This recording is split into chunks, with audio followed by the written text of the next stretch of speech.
Alors, la question que moi je me posais, c'est que, bon, on a fêté Pentecôte il y a 3 semaines. C'est le 3e dimanche après Pentecôte, si je ne me trompe pas. Pourquoi tous les dimanches qui suivent Pentecôte, on les appelle dimanche après Pentecôte? Et si vous avez remarqué, c'est comme ça jusqu'à le prochain grand carême. Avec quelques interruptions. On a le dimanche avant la croix, après la croix, avant Noël, etc. Il y a la nativité, il y a quelques interruptions. Mais n'empêche que, en dehors des interruptions, jusqu'au 34e, 35e, ça dépend des années, on a le 34e ou 35e dimanche après Pentecôte. Donc quand même, on compte des dimanches à partir de Pentecôte, c'est-à-dire à partir du Saint-Esprit. Parce que, comme vous le savez, Pentecôte, c'est d'abord la fête du Saint-Esprit. Et c'est d'abord la fête de la Sainte Trinité.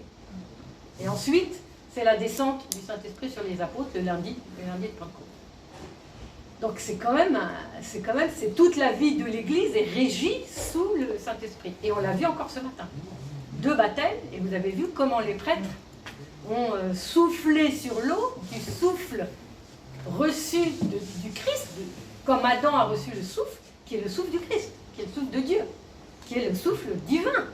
Voilà, et bien de ce souffle, et quand le Christ remet l'esprit, d'ailleurs en grec c'est il transmet l'esprit en grec, il transmet l'esprit quand il rend son dernier souffle, comme chaque personne d'entre nous le fera quand il fera le passage, eh bien c'est le même souffle. C'est le souffle qu'Adam a reçu au premier jour. Donc c'est toujours le souffle du Saint-Esprit. Peut-être une bêtise, mais qu'à moitié. Oh, vous savez qu'on ne joue pas d'instrument de musique dans l'Église orthodoxe. Pourquoi? Parce que le souffle, c'est l'Esprit de Dieu. C'est notre foi, elle est pneumatique. Oui. Elle est, et donc j'ai été très étonné un jour moi, en Grèce, qu'on célébrait dans une petite île, je ne sais plus laquelle, et où ils jouaient de l'harmonium. Ben, ils ont gardé dans cette tradition, parce que c'est dans un coin où les croisés se sont croisés, et où il y a face à face à Hermonpouli l'Église catholique et l'Église orthodoxe, c'est comme 2 mamelles de 5, et les 2 églises se regardent porte à porte, comme ça. Et bon, c'est pas irrégulier, c'est pas illégal, c'est peut-être même un signe de proximité et de communion entre ces 2 églises-là, hein, mais c'est vrai que c'est très très surprenant, parce que nous, c'est le souffle est permanent, c'est le souffle des témoins qui soufflent, qui donnent leur propre esprit qu'ils ont reçu au Saint-Baptême, qu'ils partagent, etc. Bon, alors la question qu'on se pose, c'est est-ce que le Saint-Esprit, il existe depuis la Genèse? Est-ce qu'il existe depuis que Dieu crée le monde, ou est-ce qu'il est arrivé qu'au moment où Jésus donne l'Esprit dans l'évangile de Jean, au moment de sa résurrection, ou est-ce qu'il est arrivé au moment où Jésus reçoit le baptême et où l'Esprit descend sur lui? Est-ce qu'il n'arrive qu'à ce moment-là, l'Esprit? Donc c'est une première question. Non, je pense pas. Voilà. Et pourquoi nous, c'est tellement important le Saint-Esprit, et pourquoi on a l'impression, je dis bien on a l'impression, parce qu'on connaît très mal nos saints écrits, que ça n'existe pas chez les autres. Et on a récité le credo tout à l'heure, et qu'est-ce qu'on a dit? Je crois en l'Esprit Saint, allez-y, Seigneur vivificateur, qui procède du Père, qui est adoré, glorifié avec le Père et le Fils, qui a parlé par les prophètes. Voilà. Donc il existait à l'époque des prophètes. Voilà, d'accord? Donc vous voyez, il faut comprendre ce qu'on dit. Donc, s'il parle par les prophètes, qu'est-ce qu'ils disent les prophètes? Voilà, donc c'est ce qu'on va essayer d'aller voir. Alors avant d'aller voir les prophètes, bien évidemment, comme a dit Père Georges, l'Esprit de Dieu souffle dès le premier verset de la Bible. Donc ça, c'est pas compliqué pour trouver. Vous ouvrez la première page de la Bible et vous le trouvez. Donc ça, c'est bien parce qu'on n'a pas besoin de chercher. Pour ceux qui ne connaissent pas l'ordre des livres de la Bible. C'est le début du Deutéronome. C'est le début du livre de la Genèse. Et ce n'est pas du tout au moment où tout se termine, c'est au moment où tout commence. D'accord? Dans les 3 premiers versets, il y a la Trinité. Mais le souffle. Dans le premier, il y a... Voilà. Mais le souffle d'Élohim. Au commencement ou dans un commencement, Dieu créa le ciel et la terre. Or, la terre était vide et vague. Les ténèbres couvraient l'abîme. Un vent de Dieu, un souffle de Dieu, un esprit de Dieu. Hein, donc c'est très important. tournoyait sur les eaux. Voilà. Et à ce moment-là, Dieu dit que la lumière soit, et la lumière fut. Donc les pères de l'Église disent, le Saint-Esprit est déjà là, sur les eaux, et il est comme une sorte d'oiseau qui couve ses petits. Et quand il couve, un oiseau couve ses œufs, c'est pour que la vie éclate. Voilà, parce que les œufs vont devenir... Et Dieu couvre sa création, l'eau de sa création, parce que le seul endroit où il y a de la vie, c'est là où il y a de l'eau. Et pour que de l'eau jaillisse petit à petit la vie, et vous savez qu'ensuite, d'abord il va y avoir la lumière, bien sûr, mais surtout il va y avoir les plantes, les arbres, etc., les animaux et puis l'homme. Hein. Donc il y a un long processus de création que Dieu va faire pendant les 6 jours. Donc ça c'est très important parce que les pères le disent. Hein. Et quand on regarde au chapitre 3, juste après la chute, et donc même dans la chute, où Dieu est toujours là, et ça on le dit beaucoup moins déjà, verset 8 au chapitre 3,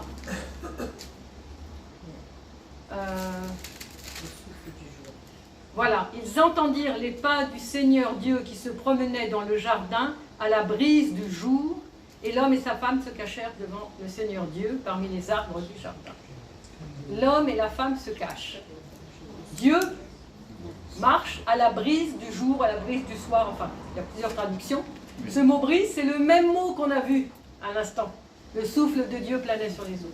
C'est à la brise, dans le souffle. Ça veut dire que si Dieu marche dans le souffle dans le jardin, c'est-à-dire que Adam et Ève et tout le jardin est enveloppé du souffle divin. Donc on est enveloppé de Saint-Esprit. On est, excusez-moi, un peu comme disait ce matin le Père, on est dans un... C'est pour ça que les enfants ils aiment venir dans les églises, hein, je répète ce qu'il a dit, on est entouré de Saint-Esprit et on le sent. Voilà. Et c'est pour ça que dans l'église on aime venir, parce que Saint-Esprit il est là palpable. Et bien c'était ça le jardin d'Éden. Et c'est ça normalement que devrait être notre monde si nous n'étions pas dans un monde déchu. Parce que Dieu a créé le monde comme un temple. Et dans ce temple, qu'est-ce qu'il veut faire? Il veut que l'homme et lui-même habitent ensemble. Dans cet esprit. Donc, et donc il est là à la brise du jour. Mais Adam et Ève se cachent. Vous voyez la distorsion qui commence et qui va évidemment s'accélérer jusqu'aujourd'hui. Et on n'en parle pas avec toutes les guerres et toutes les atrocités dont on est témoin.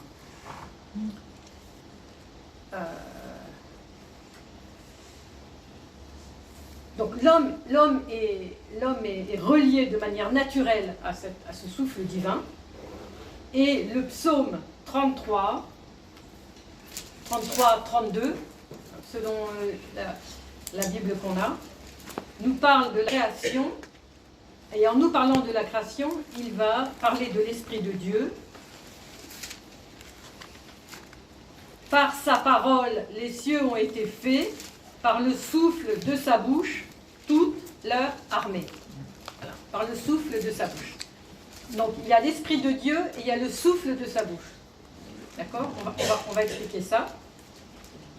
Donc ça veut dire que la création de Dieu est à la fois l'œuvre de la parole et l'œuvre du souffle. La parole, pour nous chrétiens, c'est le Verbe divin, incarné en Christ. Et le souffle, c'est le souffle du Saint-Esprit. Et c'est la raison pour laquelle un grand père de l'Église qui s'appelle Irénée de Lyon dit que les deux mains de Dieu, c'est le Verbe et le souffle et l'Esprit. Parce qu'il crée avec ses deux mains. C'est une image, bien sûr, mais c'est une image qui peut être très parlante. Alors, de même qu'on ne peut pas séparer le souffle, la parole qui sort de la bouche. S'il n'y a pas de bouche, il n'y a pas de parole. Et de même, on ne peut pas non plus séparer la parole de son souffle. S'il n'y a pas de souffle, il n'y a pas de parole non plus. Donc ça, c'est très important. Et de même, on ne peut pas séparer le Père, le Fils et le Saint-Esprit. C'est très simple, en fait.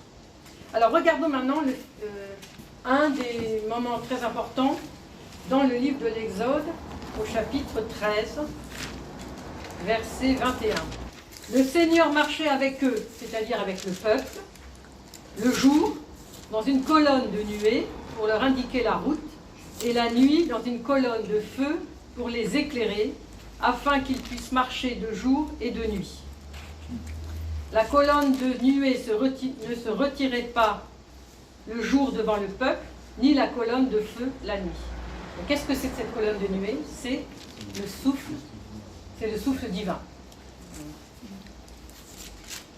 Donc là, on a dans ce récit, donc vous avez en image ce peuple qui va sortir d'Égypte pour traverser le désert, et Dieu les protège, ou Dieu les conduit, à la fois pour qu'ils aient de la lumière, à la fois pour qu'il y ait une nuée, peut-être qui les protège du soleil ou que sais-je. Mais ce qui est important, c'est qu'ici on a une autre fonction de l'Esprit de Dieu. C'est la fonction de guidance. Le Seigneur lui-même les guide, ou il les précède, ou il se remet derrière, mais il les guide, il les garde. C'est une fonction qui est la fonction du Saint-Esprit aussi. Cette nuée qui guide le peuple, parce que là c'est de la guidance, c'est-à-dire à la limite le peuple il ne sait pas où il va, quoi. La nuée va les guider. Et c'est aussi l'Esprit Saint qui nous éclaire nous au quotidien. C'est-à-dire que si nous on est aussi peuple de Dieu en tant qu'Église, eh bien pour suivre le chemin qu'il nous donne, eh bien la nuit il va nous éclairer et le jour il va nous guider. Donc il y a une idée de protection, de guidance, et aussi de défense, puisque vous savez bien, dans ce récit, les armées de Pharaon vont arriver par derrière, et qu'est-ce qui se passe? Dieu va se mettre entre le peuple, qui va être acculé d'ailleurs au bord de la mer, et les armées de Pharaon, de manière à ce que ces armées n'arrivent jamais suffisamment proches pour que faire la guerre, exterminer, enfin bon, voilà. Et donc là on a un deuxième psaume, qui est le psaume 143-142, qui dit au verset 10, « Ton esprit bon me conduira ». Donc, fonction de l'esprit ici, Dieu conduit, éclaire, protège dès l'époque de Moïse. Dès l'époque de Moïse. Ensuite, un peu plus tard dans la vie du peuple, Moïse se plaint à Dieu et dit ce peuple est trop lourd à porter là. Moi j'en peux plus, franchement, débarrasse-moi de ça, de cette responsabilité, j'en peux plus. Et qu'est-ce que dit Dieu? Donc il le dit au chapitre 11 du livre des Nombres, au chapitre 11, à partir du verset 14. Donc Moïse se plaint, moi je n'en peux plus de ce peuple. Le Seigneur lui dit, rassemble-moi 70 des anciens d'Israël, que tu sais être des anciens et des scribes du peuple, tu les amèneras à la tente de rendez-vous, où ils se tiendront avec toi, et je descendrai parler avec toi, et je prendrai de l'esprit qui est sur toi pour le mettre sur eux. Ainsi, ils porteront avec toi la charge de ce peuple, et tu ne seras plus seul à le porter. Ça veut dire quoi? Ça veut dire que Dieu avait concentré son esprit sur Moïse. Moïse dit que bon, c'est trop lourd à porter ce peuple, 600 000 hommes, c'est quand même très lourd pour un seul petit Moïse. Donc, Dieu va lui prendre, comme s'il lui prenait un morceau d'esprit, et puis qu'il va le répartir sur les 70. Alors, retenez bien ce chiffre de 70. C'est un chiffre qui va revenir. Pour qu'il soit, qu'il ait des délégués avec lui, qui soient dans le même souffle de l'esprit, le même qui est celui de Moïse, qui est celui que Dieu donne, pour conduire le peuple de manière ajustée, en fonction, on va dire, globalement de la volonté de Dieu, ou de ce qui est le meilleur pour ce peuple. Voilà. Alors ensuite, ensuite, oui, le texte va dire qu'il y en a deux qui sont restés au camp. Donc, eux, ils sont partis à la tente de réunion, ils ont reçu l'esprit. Et il y en a deux, Eldad et Meldad, qui sont partis au camp et qui aussi ont eu une révélation un peu particulière. Tandis que les 70 prophétisaient dans la tente, un jeune homme courut dans la tente de réunion, un jeune homme courut annoncer à Moïse que deux hommes étaient restés au camp, Eldad et Meldad, et ils s'étaient mis aussi à prophétiser. Alors, donc le résultat de cet esprit, en plus, c'est qu'on prophétise. D'accord? L'esprit reposait sur eux, bien qu'ils n'étaient pas venus à la tente de réunion. La tente de réunion, c'est l'endroit où Dieu s'était manifesté pour donner de l'esprit de Moïse aux autres. Et Josué, qui depuis sa jeunesse servait Moïse, donc ça c'est Nombre 13, au verset 28, dit, mon Seigneur, empêche-les, empêche-les. Donc il y en a deux qui n'étaient pas à la tente, et ils ont reçu, ils ont dit, empêche-les. Et qu'est-ce que répond Moïse? Je ne sais pas si vous l'avez en tête, mais c'est génial. Serais-tu jaloux pour moi? serais-tu jaloux pour moi? Puisse tout le peuple du Seigneur être prophète, le Seigneur leur donnant son esprit. Nombre chapitre 13 à partir du verset 28. Donc qu'est-ce qu'il dit Moïse? Il dit, bah, si tout le monde est prophète et tout le monde reçoit l'esprit, c'est très bien. Donc vous voyez, on n'est pas du tout dans les choses, je tiens ma position, j'ai l'autorité, personne ne prend ma place, on n'est pas du tout là-dedans. On est dans l'esprit divin, notre esprit souffle où il veut, quand il veut d'ailleurs. Jésus le dira aussi à Nicodème, au chapitre 3 de l'évangile de Jean. Bon. Donc ça c'est très important. Donc l'esprit avait choisi 2 hommes qui n'étaient pas au même endroit, mais peu importe. Et qu'est-ce que c'est que ces 70? Est-ce que vous vous souvenez, dans l'évangile, un moment où il y a 70? Voilà, donc c'est les 70 disciples. Oui. Donc il y a 12 apôtres, il n'y en aura jamais plus que 12. Par contre, il y a 70 disciples. Et c'est qui est-ce qui en parle? Il y a un seul évangéliste qui en parle, un seul, c'est Luc. Où à un moment donné, Jésus envoie les 70 en leur donnant mission de guérir, d'annoncer la parole, etc. Alors maintenant, on va chercher la prophétie de Joël. Alors en principe, vous devriez les connaître ces textes. Pourquoi vous devriez les connaître?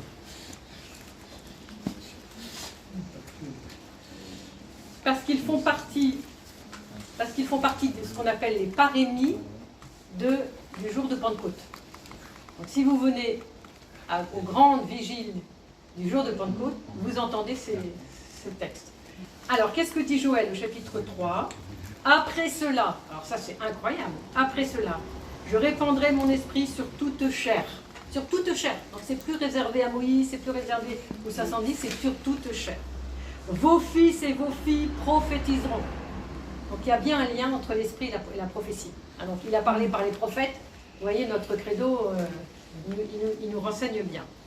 Vos anciens auront des songes, vos jeunes gens des visions, même sur les esclaves, hommes et femmes, en ces jours-là, je répandrai mon esprit et je produirai des signes dans le ciel et sur la terre, etc. Donc ça c'est très important, sur tout le monde, même les esclaves. Donc il n'y a plus de différence sociale, etc. On est vraiment tous égaux sous le souffle de l'esprit et tous on peut prophétiser si on est bien habité par l'esprit. Donc ça c'est quand même très important. Ça c'est la prophétie de Joël. Et cette prophétie évidemment va se réaliser de manière plénière, au moment du livre des Actes des Apôtres. Ça vous dit quelque chose? Il y a quelque chose qui vous revient en mémoire? Qu'est-ce que dit? Quelle est la première grande homélie de Pierre dans le livre des Actes des Apôtres? Au chapitre 2, verset 17, Pierre prend la parole et il dit: ces gens-là ne sont pas ivres comme vous le supposez, ce n'est d'ailleurs que la 3e heure du jour, mais c'est bien ce qu'a dit le prophète, et il ne dit pas le prophète Joël, parce que tout le monde sait que c'est le prophète Joël, sauf nous, mais c'est quand même, mais maintenant on le sait. Il se fera que dans les derniers jours, dit le Seigneur, je répandrai de mon esprit sur toute chair, vos fils et vos filles prophétiseront, vos jeunes gens auront des songes, vos vieillards des jeunes gens auront des visions, vos vieillards des songes, et moi, sur mes serviteurs et sur mes servantes, je répandrai de mon esprit, et je ferai des prodiges là-haut dans le ciel, etc. Exactement ce qu'on vient de lire chez Joël. Ok? Donc vous voyez l'importance. Donc Pierre lui-même, le jour de la Pentecôte, un moment où justement Dieu va envoyer le Christ, puisqu'il a dit « je vous enverrai le Paraclet », il va envoyer sur ceux qui sont là réunis, les 12 et tous ceux qui sont là, même il va envoyer son esprit, et bien à ce moment-là, Pierre fait tout de suite le lien avec le livre de Joël. D'où l'importance de savoir que c'est bien le même esprit et qu'il avait déjà soufflé, sauf qu'ici, il va être révélé d'une manière très concrète pour ce qui deviendra l'Église, parce que Pentecôte, c'est la naissance de l'Église. Donc, on va y revenir, hein, là-dessus. Je vais juste faire encore 2-3 petits prophètes et puis on va y revenir. Ensuite, il y a le livre d'Ézéchiel. Livre d'Ézéchiel qui va nous montrer une autre œuvre du Saint-Esprit, qui est l'œuvre du Saint-Esprit qui purifie l'homme de ses péchés et qui change son cœur. Donc vous voyez que c'est encore autre chose. Ézéchiel 36. À un moment donné, il dit « Je répandrai sur vous une eau pure, et vous serez purifiés. » C'est quel verset, ça? Le 25. 25, voilà, c'est un peu avant. Voilà. Et le 26, c'est intéressant aussi. Vas-y. Le 26, je vous donnerai un cœur nouveau et je mettrai en vous un esprit Un nouveau. souffle. Voilà, c'est ça. Je ferai de votre corps le cœur de pierre et je vous Il donnerai donnera un cœur de chair. Voilà. Bon, ça, on les connaît bien, ces versets. Mais ce qui est intéressant, c'est que là, on a une autre œuvre de l'esprit. Vous voyez, c'est une œuvre de purification intérieure et un renouvellement. Et finalement, est-ce que, on peut se poser la question, est-ce que Paul fait allusion à ça quand il dit « Laissez votre vieil homme et devenez un homme nouveau ». C'est-à-dire, revêtez le cœur nouveau que Dieu veut vous donner. Voilà. Et recevez l'esprit qui vous purifie. Donc ça, c'est vraiment très important. Et entre parenthèses, quel est le psaume que nous chantons, que nous disons à tous les offices, tous? Celui qui est le plus connu. Le psaume 50. Et qu'est-ce qu'il est dit dans ce psaume 50? Oui. Purifie-moi avec l'hysope et je serai purifié. Lave-moi et je serai plus blanc que la neige. Ô Dieu, crée en moi un cœur pur. Voilà. Et renouvelle en moi ton esprit. Et ne m'enlève pas ton Esprit Saint. N'ôte pas de moi ton esprit. Ne retire pas, merci. Ne retire pas ton esprit. Donc voyez l'importance. Donc on dit que c'est un psaume de pénitence, d'accord? Mais c'est un psaume où on supplie le Saint-Esprit de venir renouveler en nous exactement comme le fait Ézéchiel. Donc vous voyez les liens qu'on peut faire, qui sont très importants, qui montrent que l'Esprit Saint il est à l'œuvre depuis vraiment le début, quoi. Je vais donner un dernier exemple, puis je vais m'arrêter.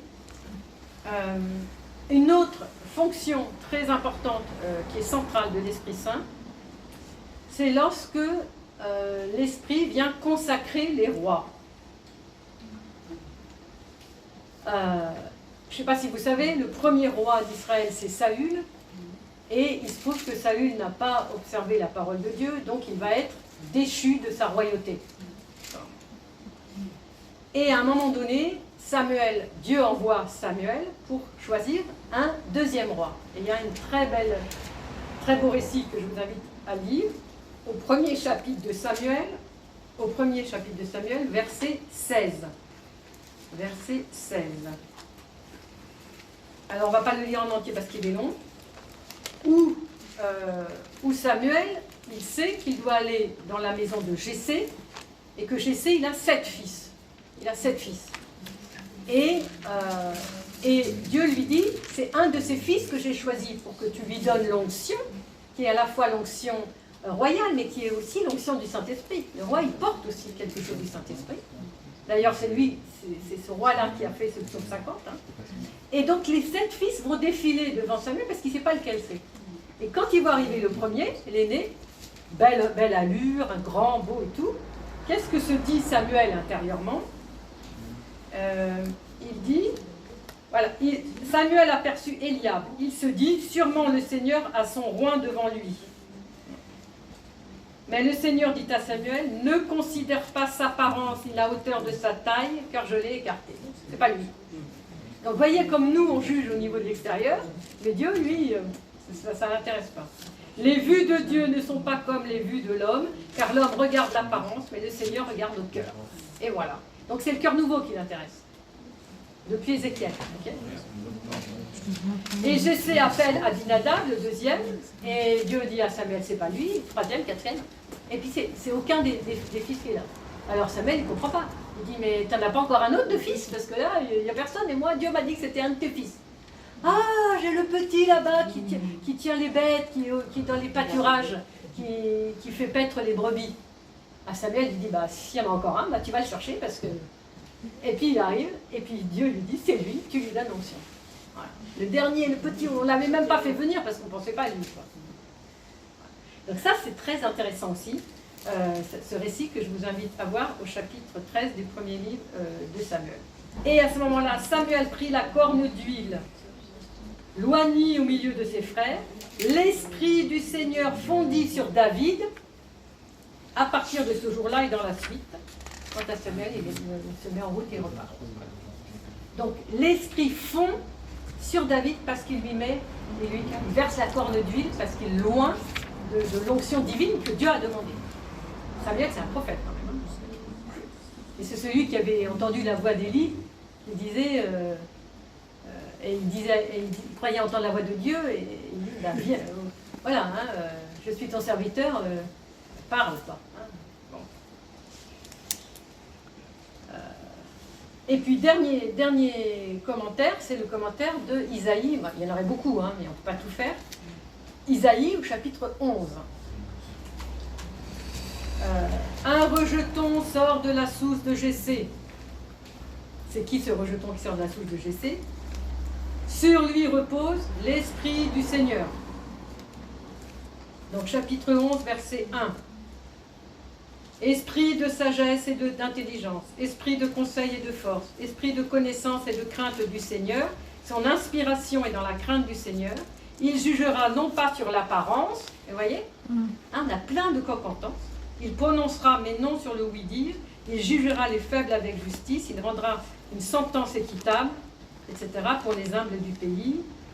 Et il frappera le pays de la férule de sa bouche et du souffle de ses lèvres fera mourir le méchant. Avec le souffle des lèvres. Vous voyez ce que ça veut dire? On ne tue pas avec un souffle. Et la justice sera la ceinture de ses reins et la fidélité la ceinture de ses hanches. Donc, ce qu'on retient surtout de ça, c'est qu'il a les 7 dons du Saint-Esprit. Sagesse, intelligence, conseil, force, science, crainte et pitié. Ce qu'on appelle les 7 dons du Saint-Esprit. Voilà. Et puis, un peu avant, au chapitre 6, il y a Isaïe, un peu après, au chapitre 61, il y a Isaïe qui dit « L'Esprit du Seigneur est sur moi, il m'a oint, il m'a fait Mashiach ». Oindre, c'est Messie. Hein. Il m'a oint, il m'a messianisé, on pourrait dire. Pour annoncer la bonne nouvelle aux pauvres. Et cette phrase-là, Jésus la dira, il est à la synagogue de Nazareth, et il dit, l'Esprit du Seigneur est sur moi parce qu'il m'a consacré par l'onction pour porter la bonne nouvelle aux pauvres. C'est-à-dire exactement Isaïe chapitre 61, Jésus le reprend à son compte à l'intérieur de la synagogue de Nazareth pour dire, je suis en train de vous lire ce texte, et ce texte s'adresse à moi. Pourtant, il s'est d'abord adressé à l'Esprit, pour le prophète. Comme si Jésus dit, tous les prophètes qui ont parlé, ils ont parlé de moi, et moi je suis au bout de la ligne, j'accomplis, je synthétise, je suis au sommet de toute cette prophétie depuis Adam jusqu'à aujourd'hui. Et ce que dit Irénée de Lyon, je récapitule. Le Christ récapitule toute l'histoire sainte, et donc tous les prophètes, toute l'histoire du Saint-Esprit que l'homme peut recevoir en lui. Donc c'est quand même énorme. Alors je vais terminer. Alors après, on pourrait parler évidemment du Saint, mais là, il faudrait refaire du Saint-Esprit dans l'Évangile. Alors là, il y en a plein. Hein. Et le premier qui en parle, c'est Jean-Baptiste.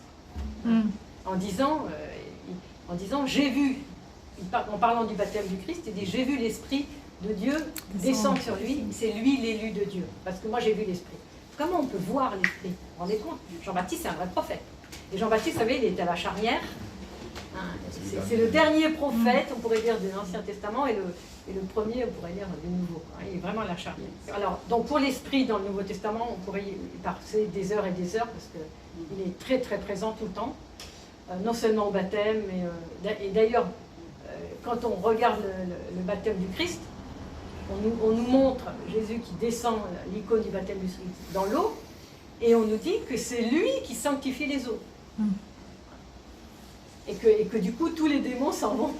Voilà, parce que les eaux sont sanctifiées par le fait que lui, il est l'onction même de A à Z, quoi, depuis le haut des cheveux jusqu'à la dernière cellule des pieds. Quoi, hein. Il n'y a que du Saint-Esprit pur, quoi, hein, en Christ. Alors voilà ce que dit un patriarche, moi, que j'aimais beaucoup, que sa mémoire soit éternelle, qui est le patriarche Ignace IV, qui nous a quittés il y a peut-être 15 ans, 20 ans, c'est pas si loin.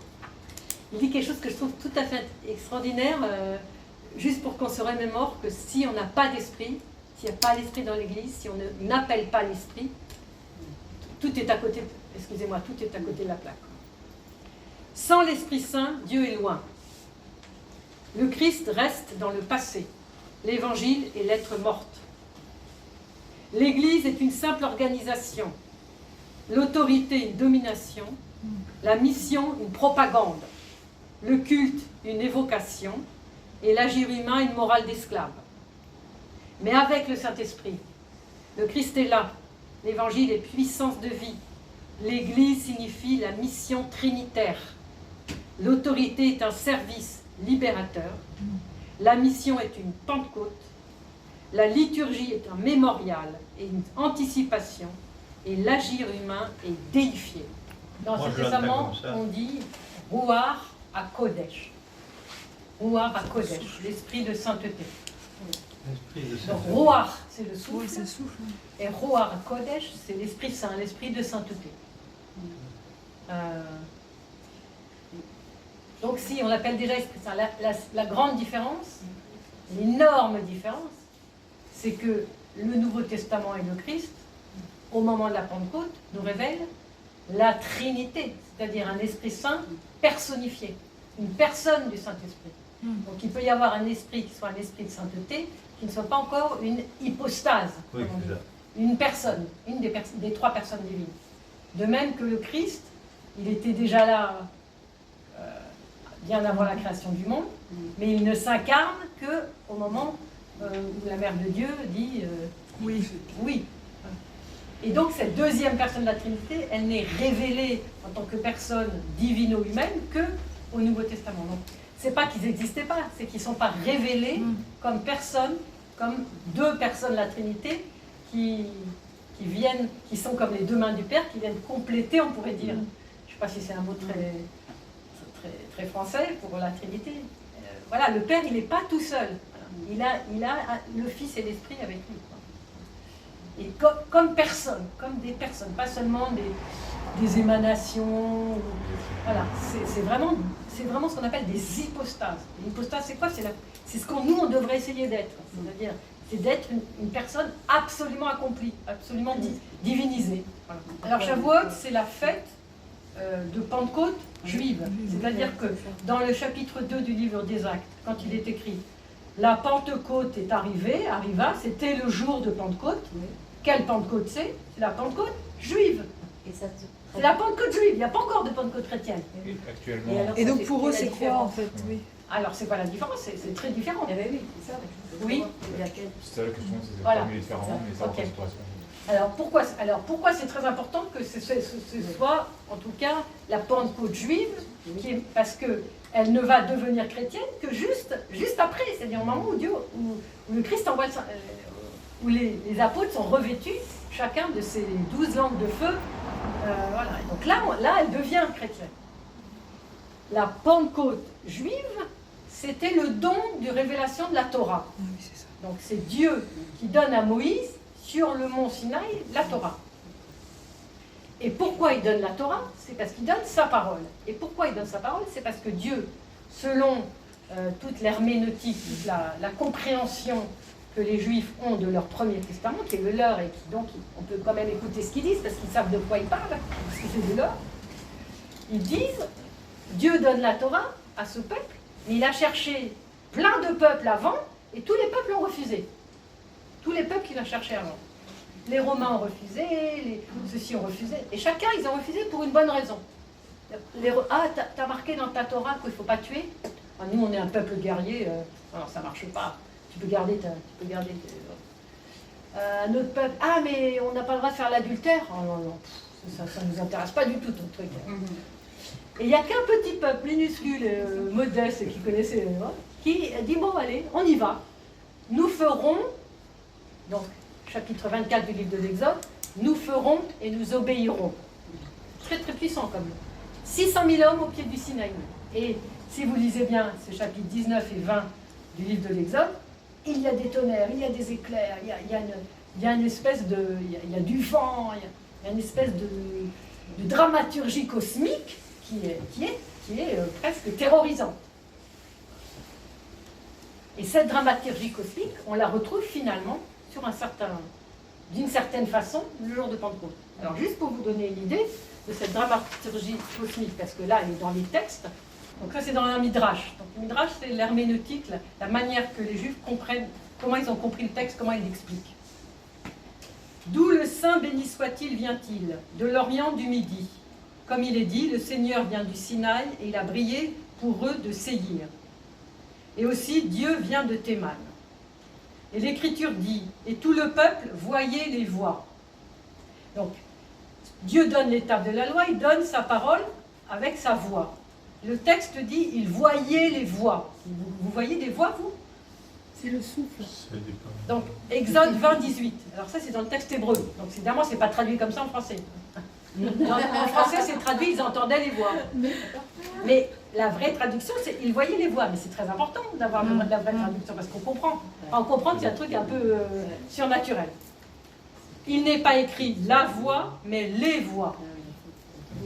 Rabbi Hanan dit, la voix partait et se divisait en 70 langues pour que tous les peuples l'entendent. Donc vous voyez déjà le rapport avec Pentecôte. Chaque peuple entendait la voix dans sa propre langue et ils en mourraient. Mais les Israélites l'entendaient sans subir de dommages. Viens et vois comment la voix parvenait aux Israélites. Chacun la recevait selon sa force, les anciens selon leur force, les femmes selon leur force, et même Moïse selon sa force. Comme il est dit, Moïse parlait et Dieu lui répondait par sa voix, c'est-à-dire par une voix qu'il pouvait supporter. C'est pourquoi l'Écriture dit au psaume 29, « La voix du Seigneur dans la force ». Il n'est pas dit dans sa force, mais dans la force, c'est-à-dire selon la force de chacun d'entre eux. Même les femmes enceintes l'entendaient selon leur force. Après, il y a une autre explication. Chaque parole qui sortait de la bouche de la Toute-Puissance se divisa en 70 langues. Vous voyez, on ne vient pas de nulle part, quoi. Vous voyez ce que je veux dire? Il a été enseigné dans l'école de Rabbi Ishmaël.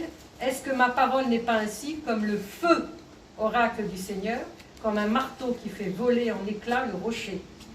De même que ce marteau fait que le rocher se divise en de nombreuses étincelles, de même chaque parole qui sortit de la bouche de la Toute-Puissante se divisa en 70 langues.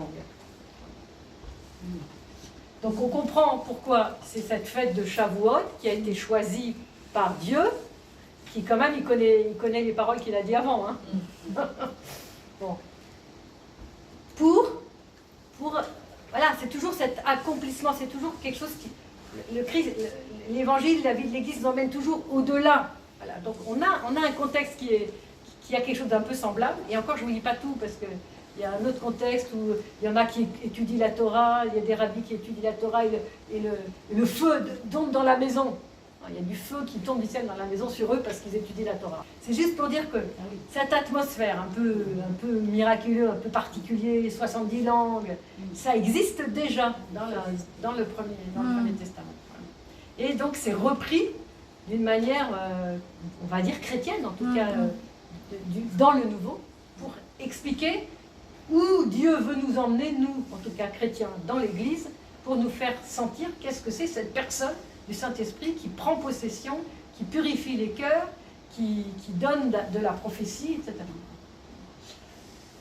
Alors, ce qui est intéressant, c'est que le calendrier chrétien est quand même calqué sur ce calendrier liturgique, parce que ce jour de Pentecôte par rapport à la Pâque juive, c'est aussi le 50e jour. Hein, Pentecostes. Hein, 50. Voilà. Donc on a bien quelque chose qui a quelque chose à voir. Et pourtant, on a l'impression que ça n'a rien à voir. Voilà. Parce qu'on ne connaît pas bien.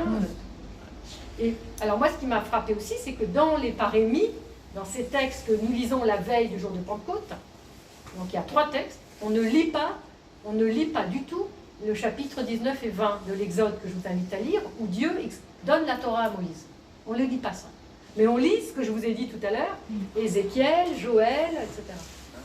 Les petits prophètes. Les petits prophètes. J'ai une question qui me vient.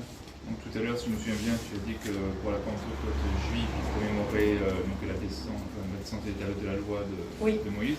Oui. Et donc la Pentecôte chrétienne, nous célébrons donc la descente de l'Esprit Saint sur Oui. les apôtres. Oui. Est-ce qu'on peut faire le parallèle entre la loi et la grâce? Oui, oui, mais on peut aussi faire le parallèle entre l'esprit et la parole. Et alors, ça c'est très intéressant aussi, c'est que dès le Premier Testament, la parole est porteuse de l'esprit, et l'esprit est aussi, se manifeste aussi, et comme du feu, et comme de l'eau. C'est pas pour rien qu'il y a beaucoup d'eau dans nos sacrements aussi, et notamment dans le baptême. Et c'est pas pour rien que Jésus dit au chapitre 7 de l'évangile de Jean, verset 37,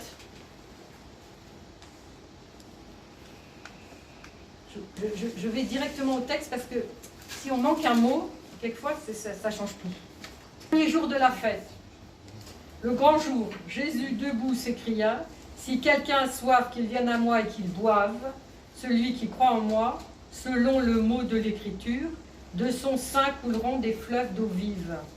Il parlait de l'esprit que devaient recevoir ceux qui avaient cru en lui.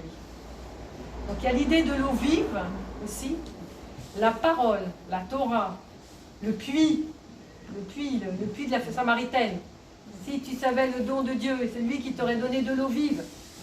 Et ici, l'eau vive, c'est l'esprit qui allait recevoir ceux qui croyaient en lui. Donc vous voyez, donc ces trois, et c'est déjà dans le Premier Testament, même si on l'a pas comme ça tout de suite en mémoire, ce don de la Torah, c'est déjà, finalement la parole de Dieu, c'est Dieu qui se donne, c'est Dieu qui communique, c'est Dieu qui... Vous savez que les saints-pères, et notamment Maxime le Confesseur, il dit que la première incarnation de Dieu, c'est sa parole. Il y a comme une semence incarnée de Dieu dans sa parole, puisqu'il y a du concret. Et en plus, les tables de la loi, elles sont écrites des deux côtés. Et il voyait les voix. Donc, et autre interprétation des rabbins, c'est que ces voix qu'il voit, elles s'inscrivent. C'est comme si les tables, on voyait des mots qui s'inscrivent. Comme si Dieu parle et puis les mots s'inscrivent, avec des lettres. Donc il y a quelque chose de très incarné, finalement. Et donc on comprend Maxime le Confesseur, même s'il ne connaissait pas probablement cette interprétation juive. N'empêche, il y a de cet ordre-là, cette semence divine qui se matérialise déjà dans une parole. Puis ensuite, il y a l'eau et l'esprit, etc. Ce que disent les saints-pères, c'est que toutes les théophanies du Premier Testament sont des théophanies divines. Et qu'est-ce qui se manifeste quand on dit l'ange du Seigneur, par exemple? Ouvrez le chapitre 3 du livre de l'Exode, au moment où Moïse arrive au buisson ardent. C'est une théophanie. Moïse voit un buisson qui ne se consume pas, et puis on dit c'est l'ange de l'Éternel qui est là, puis ensuite on dit Dieu est là. Donc on ne sait plus si c'est l'ange ou si c'est Dieu. Donc on dit c'est une théophanie. Nous, chrétiens, on dit c'est le Christ, parce qu'il y a à la fois ange et Dieu. Maintenant, est-ce que les tables de la loi pourraient être une théophanie du Christ? C'est une très bonne question. Je pense qu'on pourrait le justifier. Mais là, il faudrait faire une petite recherche. Dans le sens où, si le Christ est parole du Père, c'est quand même le premier verset de l'évangile de Jean, la parole était auprès de Dieu. Donc, et la parole était Dieu. Bon. Donc, mais en même temps, si on veut vraiment respecter ce Premier Testament tel qu'il est pour lui-même, la parole dans le Premier Testament n'est pas Dieu. Puisque c'est la parole que Dieu donne, justement pour faire le lien entre l'homme et lui. Elle n'est pas encore Dieu. Voilà. Alors que pour nous, elle soit Dieu, oui, c'est légitime, puisque nous... Et après, la question, c'est est-ce que c'est Dieu qui parle, ou est-ce que c'est le Christ non incarné, ou le Verbe, qui parle? Alors, la plupart disent c'est le Verbe qui parle, parce que Dieu n'a pas de bouche pour parler, parce qu'il est immatériel. Alors tout ça, c'est un grand mystère quand même, hein. Moi, je n'ai pas résolu. Donc, mais on peut continuer à méditer, à demander la lumière du Saint-Esprit. Et la fois prochaine, tu nous donneras la lumière que tu as reçue. Saint Sylvain dit, quand l'Esprit Saint... Alors, je vais avec mes mots, hein, il faudrait retrouver le texte. quand l'Esprit Saint se saisit de nous, ou quand l'Esprit Saint vient à nous, on en a la certitude que c'est lui, de la même manière que quand on a froid ou quand on a chaud. Quand on a froid, quand on a chaud, on a la certitude. Soit j'ai froid et je mets un pull vert, soit j'ai chaud et je l'enlève. C'est certain qu'on a froid et chaud. Et bien, le Saint-Esprit, c'est la même chose. C'est la même certitude. Et c'est énorme. C'est énorme. Alors moi, je me dis, pour qu'on ait cette certitude, il y a une éducation. Il y a voilà, une éducation de ce qu'on appelle les sens intérieurs, hein, dont parlent beaucoup les pères. On a aussi des sens intérieurs, qui ne sont pas seulement les sens extérieurs. Et là, ça s'éduque. C'est dans notre prière, petit à petit. Et il y a une autre chose très importante, et ça, on le reçoit aussi des saints-pères, pour attirer l'Esprit Saint à nous. Qu'est-ce qui attire l'Esprit Saint? Qu'est-ce qui fait que l'Esprit Saint va venir? C'est le repentir. La prière, mais le repentir. Le repentir et la gratitude. Je suis dans un moment de colère, je suis dans le scandale, je suis humilié, je suis battu, je suis dans n'importe quelle situation où j'ai qu'une envie, c'est de me révolter.